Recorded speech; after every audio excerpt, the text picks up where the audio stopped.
This is Guardian Radio, your station for up-to-the-minute news, intelligent, interactive, and engaging conversation. 96.9 FM.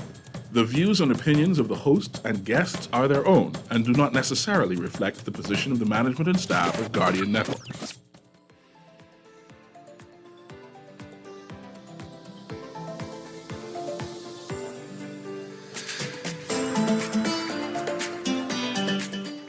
Good morning and welcome to Guardian Radio AM. Today is Friday, November 25th, and it's a little after 11 o'clock in the morning. Once again, this is C.A. Newry, and I shall be your host for today as we actually have an abridged Open Line Friday.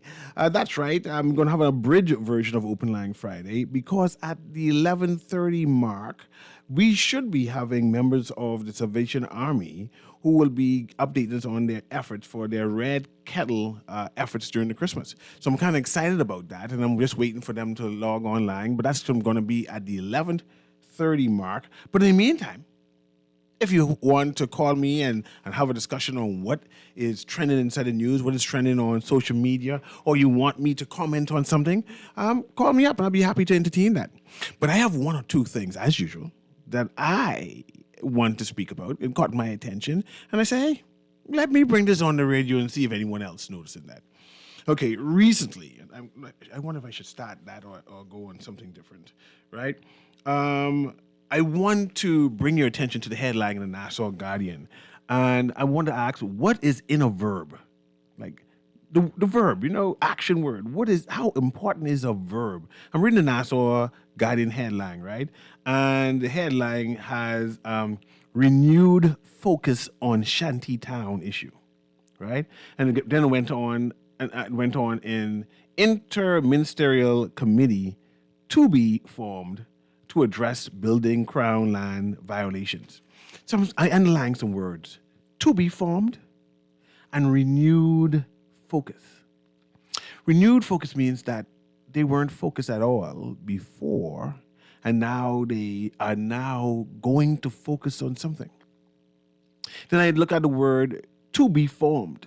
That means it hasn't been formed as yet. That's what to be formed means, right? And this is coming after the press secretary, Clint Watson, from the office of the Prime Minister, who said that it was recommended. And I remember when it was recommended, that was about 4 to 5 months ago by the Minister of Works, said that there's going to be a interministerial committee formed, which means that have various ministries, social services, Ministry of Immigration, Ministry of National Security, and so on. It's going to come together and investigate the shanty towns. But it seems like as if that never happened, because it's going to be, what a verb they use again, to be formed. So that's like 4 to 5 months ago this statement was made, right? And it ain't formed yet. Then I look at the word again, renewed focus.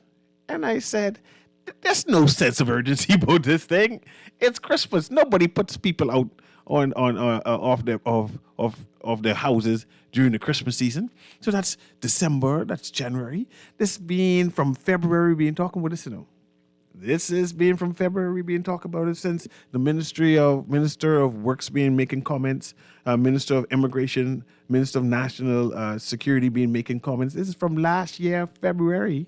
I mean, this year, February to now, and nothing has happened yet. So I smiling. And then what else I wanted to read? What that newspaper gone? Something else that the press secretary said that caught my attention. I said, I wonder if anyone else noticed that. Okay, I'm going to read it here. I got it right here, right?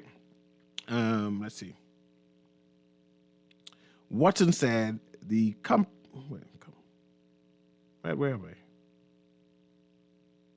Okay, Watson said the complicity of Bahamians have held up the process of addressing shantytowns. He said some of the structures are located on land given to Bahamians for farming. We're finding out that they're not farming, Watson said. They're renting out the space to persons who fall in this category and are making rent from it. So you can't, now this is the part what got me. Hold on, I want to read it here. I'm going to slow it down and listen what you say. You can't. This is the press secretary of the government of the Prime Minister saying this. So you can't move somebody who is occupying a space, who has permission by the person who legally has rights to the space, and they're saying, well, I'm paying rent. That is what is happening to these people. See? I'm not sure if you understand exactly what the press secretary said just now.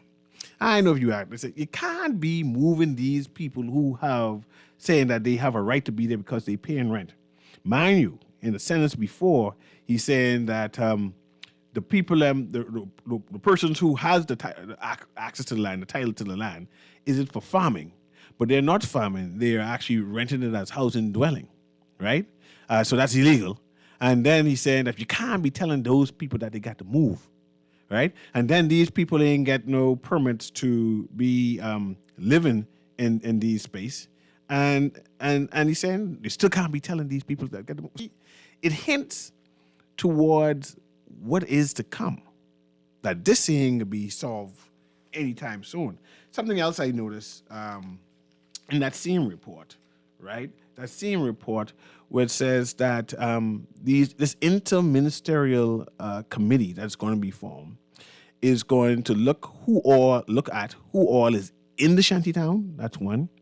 How many structures are in the shantytown, and whether they can be moved. See the word there? Whether they can be moved or something to that another. You know, I got frustrated looking for it exactly. See what it is. Yeah. But the wording is what is vexing me. Like, they have no solution to this. This is beyond us, right? And I said, who running this place? You know, who running this place? So I find that interesting, and that was what I wanted to bring up. Like, what they doing? This interministerial committee. Then something else that caught my attention inside the news, right? It says that this is the Minister of Economic Affairs, that's Alcides, and he is talking about the crypto exchange company OKX is committed to the Bahamas. And I said, okay, they bringing more crypto exchange companies after FTX. And I said, no, that's good, because, you know, they're trying to diversify the Bahamas in terms of what we offer, right? And then this cryptocurrency exchange company, OKX, is going to be the lead sponsors for the upcoming D3 Bahamas FinTech Festival. I'm not really sure what FinTech is, but they're going to have an entire festival. And I guess similar to the festival that FTX had. And I wonder if OKX is going to bring us some money. You know, I know that other people came and donate all kind of money, and I see OKX give no donation yet. So, you know, if you don't give no donation, I start being concerned. If they interested inside the Bahamas, surely they got to give the singing bishop some money. You know, surely they got to go on Meeting Street and give CB Moss some money. They can't keep all of them, especially this is the second largest crypto exchange, and they ain't start giving us no money yet. Surely they got to host some event. They just can't come here and say hosting this FinTech festival, and I ain't seen no donation yet. You know, a precedent has already been set. You know, it has already been established. And I said, who shall make this call? You know, because I started one charity and I need some money, and I don't want to see people keep on getting access to the people when I ain't getting my chance. You know, I need to get my chance at this cookie jar. You know, but I'm watching, right? And I'm saying that since the precedent has already been established, we know what they are expected to do. OKX needs to come and do what they got to do. I have a text here that says, good morning, I need you to tell me who trained these police. Last night, an officer started a fight in Envy nightclub and then proceeded to let off shots. Oh, one of the bullets ricocheted and hit someone. These police are the biggest gang on the street. I'm not sure why the police rang out shots. I guess the thing became overwhelming, and that he felt the need to. But you know, I guess he shoot in the air. He wasn't intending to shoot anybody. But all that is concerned. It's a great show as usual. Question: after this FTX thing blow over, because anything after 3 to 4 weeks is old news, what next the government would mess up? Our government hasn't messed up anything. This FTX thing would have happened no matter what. This happened all over the world because they had all kind of different companies, and you see a number, millions. They say a million different accounts, a million different people was impacted by this. Then they have about 3, 4, 5 businesses, FTX type businesses, and it impacted all of them. So it's not that our government messed up anything. The issue is, what have we learned from this FTX fallout? Right? Are we going to put in new measures, especially when we having people on the wayside wing there, OKX coming next, right, to establish themselves because we are a jurisdiction of envy where people want to be. We want to make sure that we have new processes that will definitely govern over these things. And what I want to know, who's the lawyer for this OKX? I have my suspicion on who the lawyer is, but I ain't call that name out, right? But I want to know who's the lawyer, and then I know these people could be buying property too. Who could be the property people to be selling real estate, the real estate agent.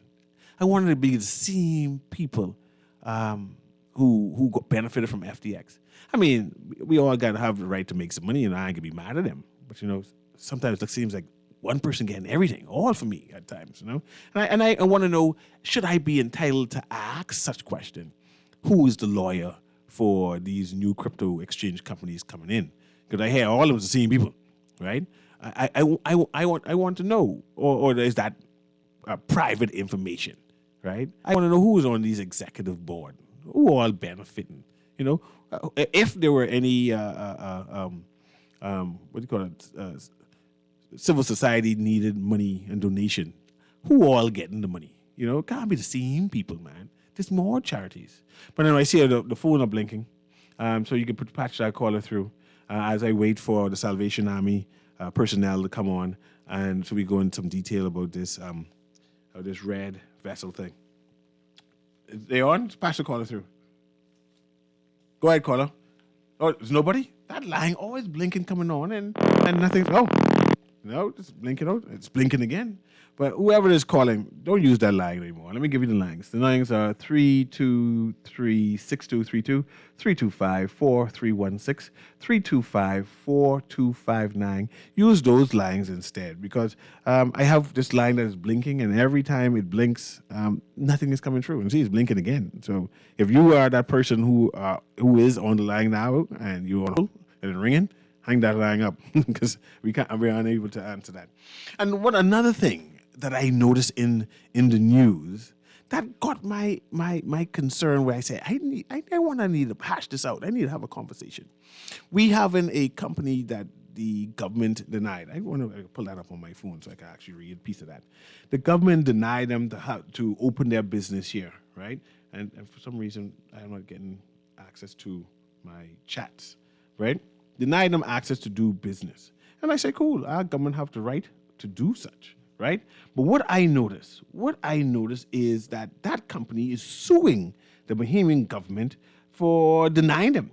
And they're suing them for $3 billion. And I'm saying, you know how much money $3 billion is? That these people come into the Bahamas, and just because our government just found research and said, man, this ain't working, and deny them access to do business, that they decide to call a judicial review and sue out $3 billion. But that was not what would concern me now. And I'm still trying to get the notes off the phone going crazy. But this is what I smiled at. I smiled at their lawyer. I'm going to see if I can find out who the lawyer is, and I want to read it instead of actually just saying it, right? But there is a lawyer who is representing this company. Let's see. Okay. I have it right here. Okay. The lawyer for this company seems to be an ambassador at large, right?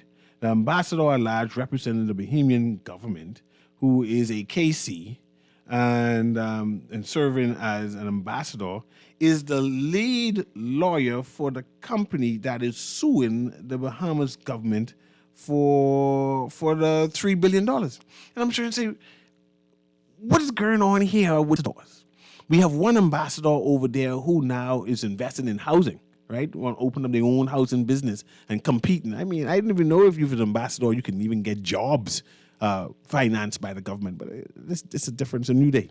But now we have ambassadors who were wanting or leading the charge in suing the government. Man, something is wrong with that, man. And I say, I am concerned about these things happening, but nobody asking the question. Nobody's watching where all is happening. That we have ambassadors who I think gone rogue, right? They doing their own thing. They pursuing their own interests. They trying to get to access to the treasury money. They ain't there representing us. That's how I see it. They ain't there say, well, I'm doing this for the benefit of the Bahamas. They trying to get rich off me. And I am concerned. I mean, suing me for you know how much $3 billion? You're trying to close down this the Bahamas. The audacity even to ask for that. You know, I have another text here say, for all of the questions you ask, if the Bahamas had freedom of information, you didn't have to ask, but they don't want to give it to you, And that's not necessarily true, I remember the draft for the Freedom of Information bill. It has some stipulations. Most of the information will be information that is like 2 to 3 years old or whatever it is, and what is not considered pertinent in negotiation. So even though we are asking for freedom of information, there are certain information we won't be privy to because the negotiations will be still on the line right now, so that'll be held secret. And some information will be, for lack of a better word, held in escrow until the time has expired, and we get the information then. And I'm assuming that whenever this freedom of information comes into play, it'll be giving us all information, all data from 10, 20 years ago, and we'll have access to that to understand what's happening. And these are questions that we need to start asking to see exactly what is it that we are buying. Right. Another line is light up there, producers. Let's see if they can come into this conversation. Go ahead, caller. Can you hear me on this one? Caller, are you there? Yes. Oh, go ahead. You're on Guardian Radio AM with CA Newry. Good morning, Newry. Hey, how you doing, man? Everything cool. I just want to finish listening to you, but please tell us, the listeners, the name of the lawyer who is suing the government. Look where you gone. It's a Casey. $3 million for $3 billion, right? $3 billion with a B. Who this ambassador is suing the government, who's supposed to be representing us overseas and suing us here locally or attempting, allegedly, like you saying. I could only smile. That should be public information. It is public information. Written okay, it's not so unfortunate like you to know, please. Who's the name of the lawyer who's the ambassador suing the government? I can tell you. I'll hang up and listen. Thanks. Thanks very much. I can tell you, text me. I got to be safe so I can keep this gig longer, But if I could find the right quote right now, I could read it from the newspaper. And I have it on my phone, but I only have cut. You just screenshot it, and I want to read the whole thing. But this is Ambassador at large. He stays suing the government. He just got a settlement the other day. The PLP didn't go into that case. They plan to settle it all together. Let's see if I'm trying to read it now.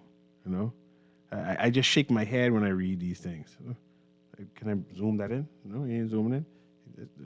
This phone traps. See, developer sues for $3 billion. Austrian takes action over. Let me see if I can read that and see if I can find the name. It coming up. I might be able to read the name. So this was in the Tribune, actually. It says, Life-Key resident deals hits by undue influence. Fury over $25 million treasure key performance bond. PM told controversial Austrian, don't let me down. I'm going to scan and see if I can find a name. I scan. I was trying to call a name, Let's see if I can call a name. Where do I think I'm? Cabinet Minister, Casey. No, where my cousin name is? I gotta. Okay, when I do, I can try to get it on the break and try to scan everything and read that part. Another part in the news that got me entertained with. It's been months, maybe over nearly a year from carnival time, that the Commissioner of Police supposed to have given us the conclusion of the alleged complaint that the Minister of Transport knocked down the police. It being months. He 3 times so far, he came to the media and said, I'm going to report it tomorrow. I'm going to report it at the end of the week. And he ain't come to us now. It tells a tale about his character. Right? It tells a tale about the commissioner's character that he can't end this story already. Right? We already get a statement from the Minister of National Security, said it didn't happen. He was on the phone. We get a statement from the Minister of Transport and Housing that it didn't happen.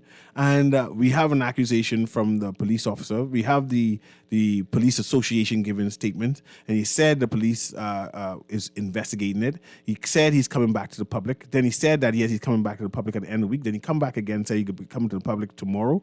And it'd be in months. Months. And the commissioner of police has yet to come to stop it, to conclude it, to say, well, this is what happened and this is where it's going. And this just tells a tale about how much he respects us or how much he does not respect us. And I demand that he just answers one time, just end it. Say, man, this is what it is. Either she knocked him down, or attempted to knock him down, or he didn't, right? Also, what I found interesting in the news was the disagreement, I'm going to say that's the word I'm going to use, between the Minister of Housing and the Prime Minister. And this is over the BPL and whether they got notice from the executive BPL that they got to take this rate beforehand.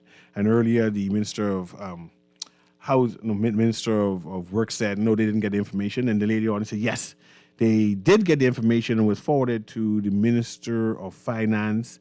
And the Minister of Finance concluded that the Bahamas is not going with the special rate. And I try to simplify it to show you explain, right? And so we lost an opportunity and ended up getting charged a higher rate regarding BPL. These things happen. The government made a decision. They thought it was going to be a right decision. And it, for lack of a better word, it backfired and we ended up paying an expensive rate or more, a higher priced. Cool. Just say it and move on. So finally, the Minister of Works admitted and said, yeah, it was a statement came from the Minister of Finance, and they're the ones who decided not to go with it. And right after that, the Prime Minister said, no, that ain't happened. I know what that man's saying over there, meaning the good gentleman who's a minister who says it did happen and came from the Minister of Finance. He said, that never come across my desk ever. Someone else had to make that decision. So now it's a small issue, but it's a matter of principle, matter of protocol, right? Who is telling the truth? Either the Minister of Finance got the information and decided to say, hey, we're going against it, or the Minister of Works confused like how you can and all these ministerial committees that is not working for us. And so I am getting concerned. These are men of certain age, and so I expect them to start doubting themselves at a particular age, but I am concerned. And I see that the Bahamian people are not pushing and asking, saying, man, you can't be making statements like that and inconsistencies. But I have another caller here. Go ahead, Patrick, caller through there. Go ahead, caller. How you doing today? Good afternoon, brother. How are you doing? Blessings to you, man. I'm doing well. According to our Constitution, treason is death by hanging in this country. And what needs to happen now? We need to start hanging some of the politicians and some of the people who rest in our country up, Maybe people so we can start dealing with them, man. I don't know what kind of country this is we running, man. Anybody come to the country and break the law. Now I got to take 3,000 acres and like again, nobody's going to jail, man. We need the Freedom of Information Act, man. We need real people who run this country, people who love the Bahamas and people who love us, man. This country, man, look here. If things don't change, what's to see what's going to happen, man? It's a pleasure, though. And mind you, these situations frustrate Bahamians, right? And we call and okay, I see my guest is here, so we can take a break. And we call and get frustrated, but no one seems to be listening or answering us. But on the other side of this break, we'll be speaking with the person from my guest from the Red Cross? No? But let's take a break now so I can catch myself and find out what's happening. It's the Guardian Radio on the AM. I'll be right back. Salvation Army, that's it.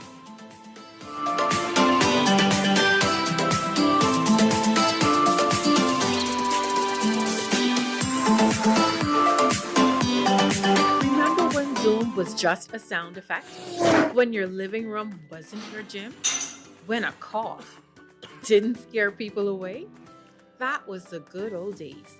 And thankfully, they are coming back. As things return to normal, remember it is essential to be fully immunized against all vaccine preventable diseases like COVID-19, tetanus, measles, and influenza. This message is brought to you by PAHO WHO, the Ministry of Health and Wellness, the Caribbean Development Bank, the Government of Canada, and the United States of America. Love the show? Want to give your support? Become a sponsor today. Call 302-2300 for our rates and packages. That's 302-2300. Become a sponsor on Guardian Radio 96.9 FM. Fresh news, smart talk, all day. The new Guardian Radio app is here. Listen live to all our Guardian Radio shows and live video stream select programs in our studio. Get information about Guardian Radio shows and our hosts. Send messages, including text, email, and even call. All from our amazing new Guardian Radio app. Download it free today in your App Store for your Apple device or Play Store for your Android device. The all-new and improved Guardian Radio app. This is Guardian Radio 96.9 FM. Fresh news, smart talk.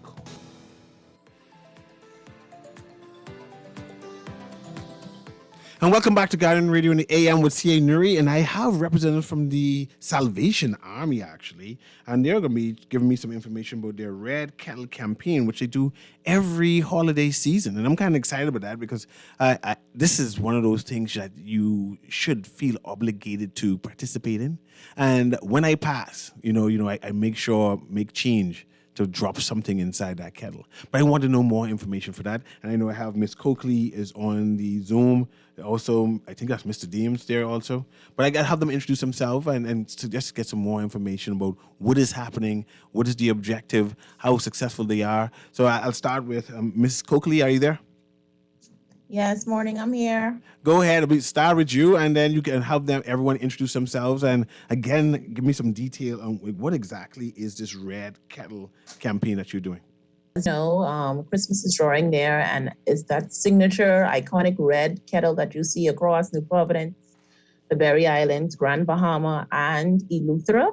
It's a major fundraising initiative for the Salvation Army, not just for the Christmas, but also up into the new year, supporting many of our programs and the clients we serve throughout the Commonwealth of the Bahamas. So we launched on November 14th. And so this is the initiative that when you hear us, that change that is dropped in, or those dollar bills or those $100 bills, goes a very, very long way during this time. And how long has the Salvation been doing this? It seems to be all my life I've seen persons ringing that bell. Right? But how long has this initiative been going on? Well, in the Bahamas, this is the 91st bell ringing season. 91 years? Yes, sir. Wow. Okay. And that means that generations of Bahamians have participated in this in some way or another in support of your efforts and the great works that the Salvation has been doing over the years. Yes, it's generational in terms of the support. The Salvation Army has been able to continue for such a very, very long time through different seasons, things happening in the world. It is definitely generational. And it's because of that, the success of what we do is because of those that volunteer, that put the change in corporate Bahamas, that we're able to do what we do every day. And I guess I'll speak to Mr. Deems. That's Mr. Deems, right? No, Miss Deems? This is Major Aldine Mayo. Okay, how you doing? Welcome, Major. I'm good. How are you doing? I'm doing well, and welcome to Guardian Radio. And my question to you is, they mentioned, Miss Coakley mentioned projects, and these projects is run throughout the year, and this is the major fundraisers that support these projects. What type of projects typically does the Salvation Army do? Well, we have the feeding program that runs throughout the year, and this is a daily feeding program where persons would come to our headquarters, and also sometimes they're done out of our Grantstown unit. And so we have the daily feeding program, we have the grocery bag program, we have the women's and children's shelter, we have the school for the blind and the mop shop. And of course, we offer clothing to those who will benefit from it through our thrift stores. And I know you tend to have corporate sponsors who come and assist with this, right? Right. And then even civil society tends to volunteer their time in terms of ringing the bell. If I'm a part of an institution and I say, hey, every Christmas I always wanted to volunteer to do my part, to ring that bell and draw people in to make donations. How does that process go about? Well, you can just contact us here at the headquarters and we'll be able to sign you up. Normally our clubs and our teams go out on the weekends, but for the single individuals who want to volunteer to ring the bell, just come into our offices, sign up or volunteer form, and we can get you to a location that you can assist us in collecting the well-needed funds that we need over the year. And I was scanning the newspaper today, and I saw that you all take $100. Yes, and I said, that is when did Yes. Yes, Miss Coakley can speak on that. Year.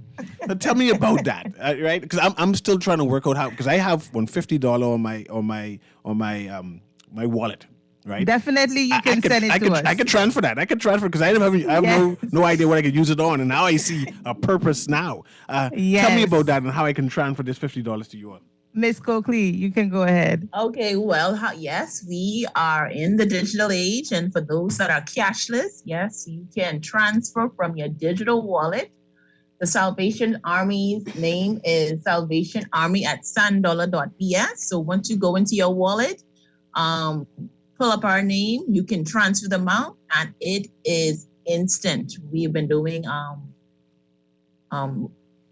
remotes of it in reference to other persons that have been doing it, and they are just surprised to see how quickly the funds are received into our digital wallet. If you don't have Omni's digital wallet, any platforms. Any of the platforms. It could be Mobile Assist, Canoe, SunCash, all of them. You can donate to the Salvation Army from the comfort of your home.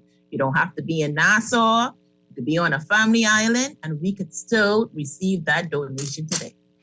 The most important part about this too is that whatever amount of sand dollars we collect throughout the season, the kettle season, Central Bank of the Bahamas will match that for us. Repeat that again. Whatever amount of sand dollars we get throughout the Red Kettle Appeal, Central Bank of the Bahamas has promised to match that. That's awesome. That means I need to donate more than once to make sure the Central Bank do their part. That's very impressive. How long is Red Kettle season? So I guess we go for 6 weeks because we began in November 14 and then we November 24. But that doesn't mean persons cannot still donate. They can continue to donate to the Sand Dollar platform. They can donate online as well. Oh, you didn't mention Those online. are other options. Let's talk about this online. What do you mean by online?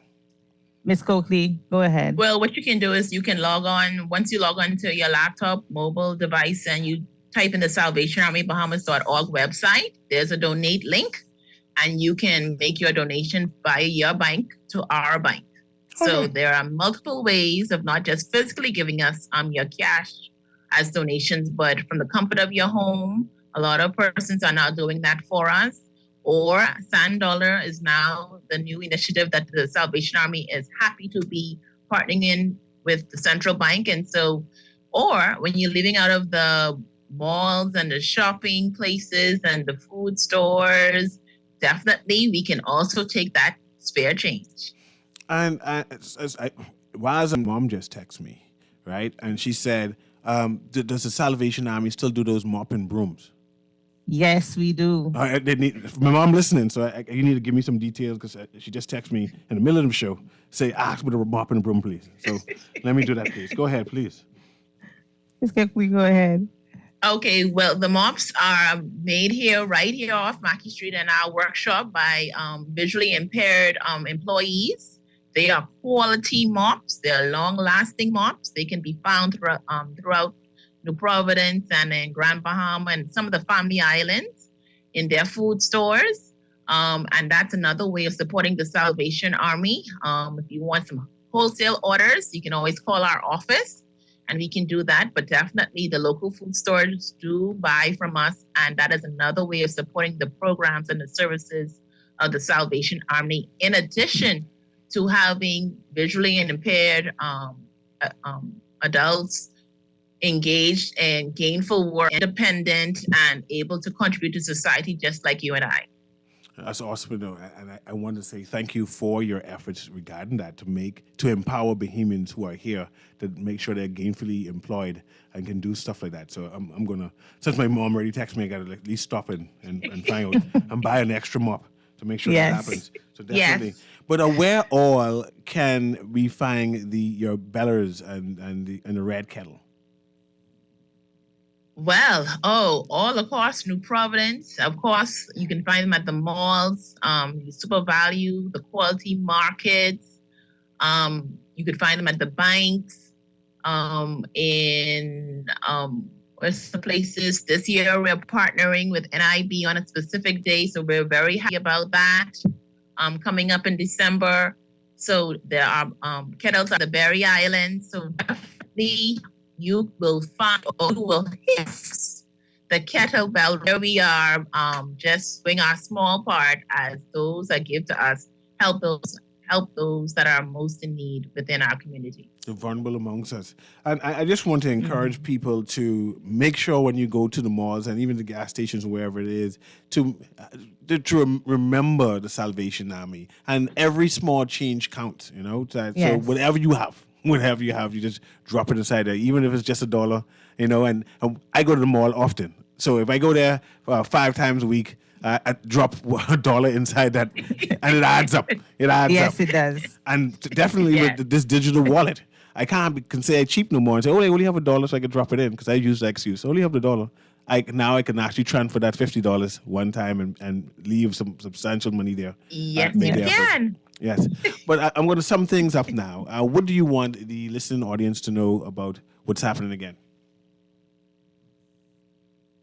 So we just want to continue to encourage those Bahamian supporters and individuals to continue to support our Red Kettle Appeal. It is the major Christmas, it is the major fundraising for the Salvation Army that helps us to run our programs throughout the year. And as we have themed this year, it's love beyond Christmas. So just continue to support us. We want to also thank those persons who have supported us for the many, many years. And we want to thank them for their commitment. So whenever you see the Red Kettle, just stop by. If you can't stop by, you can go online, donate. You can send in your sand dollars, whatever it is. We are grateful for that donation and we'll be able to use it in our programs. And Miss Coakley, you good? Yes. Good. I enjoyed talking to you. Yes, I'm good. And if anyone else wants to volunteer, please, you reach out to us and we will be happy with the location. I see you guilt tripping me now. I have to call. Is there a number for me to call so I can then come there and pass by? Yes, you can call us at 829-0901 to volunteer. 829-0901. Yes, some that free time you have, please, we can use that so importantly, because without a man kettle, we cannot collect that spare change. I can bring my club there to keep me company. How much hours I need to be there for?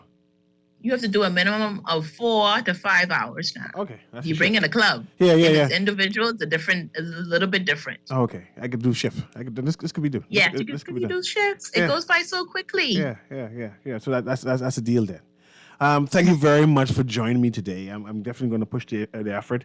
The initiative is going to last straight throughout the Christmas season, and of course, it goes beyond. The tradition goes beyond. So we definitely will remind everybody to make the great efforts the Salvation Army has been doing for 91 years. It's an institution to be in the Bahamas and helping Bahamians for 91 years. It's something to be proud of and something that we must cherish and celebrate. Yes.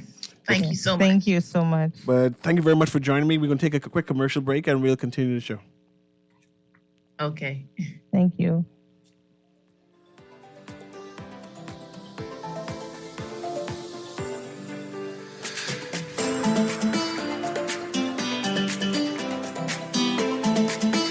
Remember when Zoom was just a sound effect? When your living room wasn't your gym? When a cough didn't scare people away? That was the good old days. And thankfully, they are coming back. As things return to normal, remember it is essential to be fully immunized against all vaccine-preventable diseases like COVID-19, diphtheria, tetanus, measles, and influenza.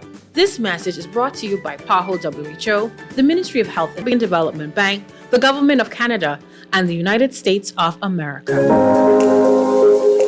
Love the show? Want to give your support? Become a sponsor today. Call 302-2300 for our rates and packages. That's 302-2300. Become a sponsor on Guardian Radio 96.9 FM. Fresh news, smart talk, all day. The new Guardian Radio app is here. Listen live to all our Guardian Radio shows and live video stream select programs in our studio. Get information about Guardian Radio shows and our hosts. Send messages including text, email, and even call. All from our amazing new Guardian Radio app. Download it free today in your App Store for your Apple device or Play Store for your Android device. The all-new and improved Guardian Radio app. This is Guardian Radio 96.9 FM. Fresh news, smart talk, all day.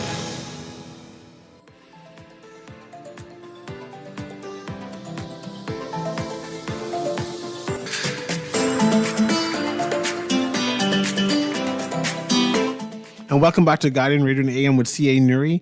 I see the PLP is saying that the government, at least the Office of the Prime Minister, the spokesman, is saying that the PLP party will pay back the Treasury in short order.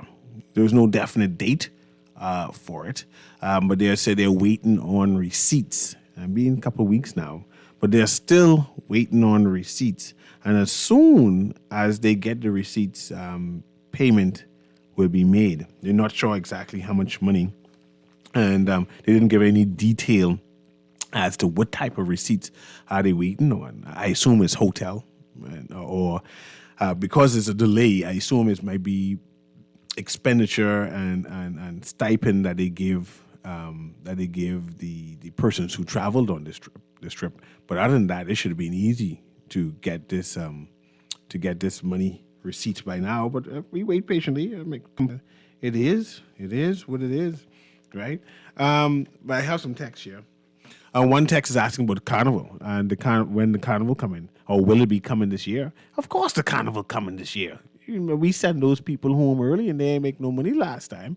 So I'm assuming, I'm not sure which political party between the FNM or the PLP has the authorization to invite him to the Bahamas this time. I know the last time when they weren't allowed to open, the PLP Secretary General gave permission for the carnival to open. And I know that it's a fundraiser for both political parties.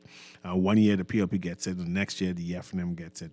So I'm not sure who will be inviting the carnival to come to the Bahamas, and so they can make their money that way. I see this one here, this text was being trapped. He said some of the people are building condos on these farmland. And mind you, we have a farmland abuse, right? And this is where it frustrates me, even though they said that the inter-ministerial committee is going to have no timeline on when they'll be working on this, right?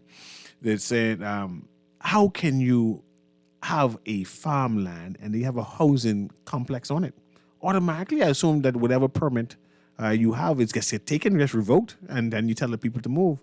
But I'm watching to see the narrative, and when you see the narrative, it's suggesting that it won't be automatic that these people will be demanded to remove themselves. That one of two of these people will be able or be allowed to stay in their shanty on these land, right?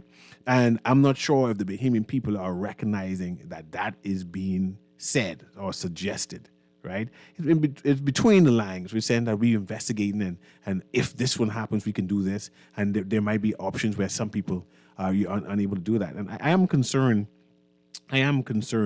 about that narrative. And I watch the media not pressing the spokesman and demanding that he commit more information. So I'm kind of concerned about that. But these a number of these things needs to be hashed out, right?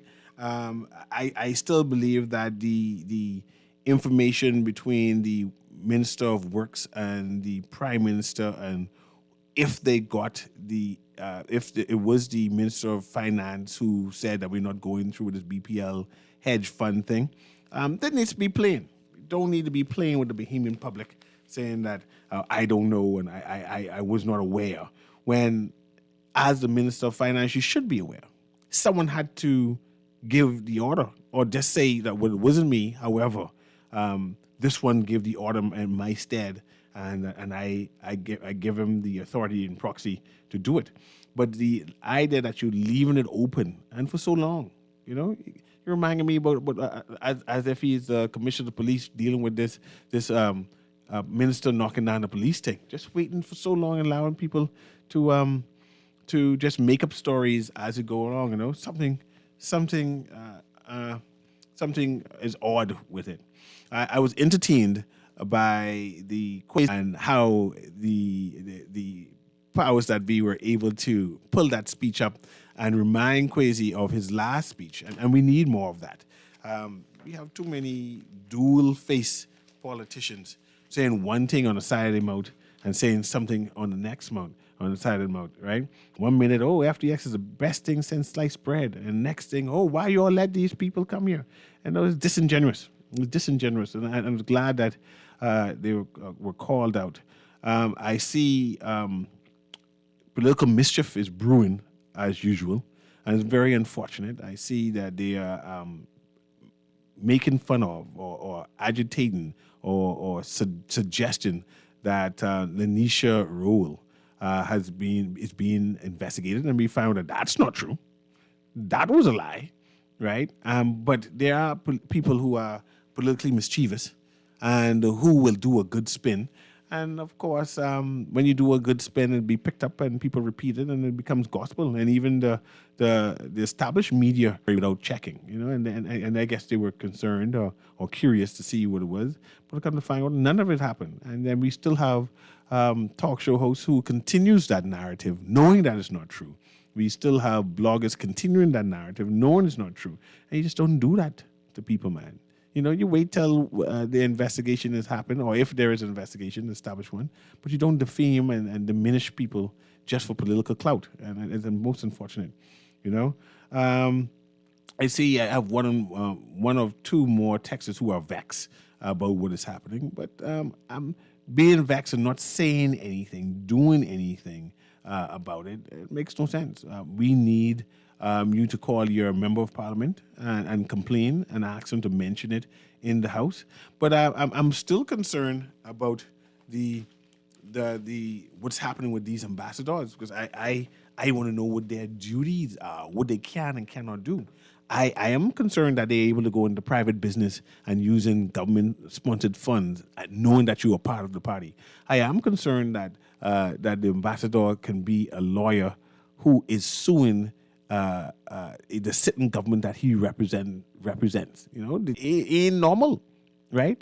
And if this particular Casey continues with the lawsuit, I don't think he should be the ambassador at large at all. I think they need to call him in and say, I appreciate you. I know you had to quit before when you was representing the government and go back in private practice, perhaps that is where you need to stay. You're into making the money, that's what you need to stay, but working for the government ain't working out. It just ain't working out, because it always seems to be a conflict. But anyway, Monday I should be talking some new stuff, so I'm kind of excited about that. I see tomorrow Blairwood is having I'm trying to get the right word. They're students, and we know that these are special needs students, are having a business outlet type thing where they created businesses, and that's going to be at St. Matthew's Church yard. And I would encourage you to pass by and support that. I just want to mention that seems to be a good initiative.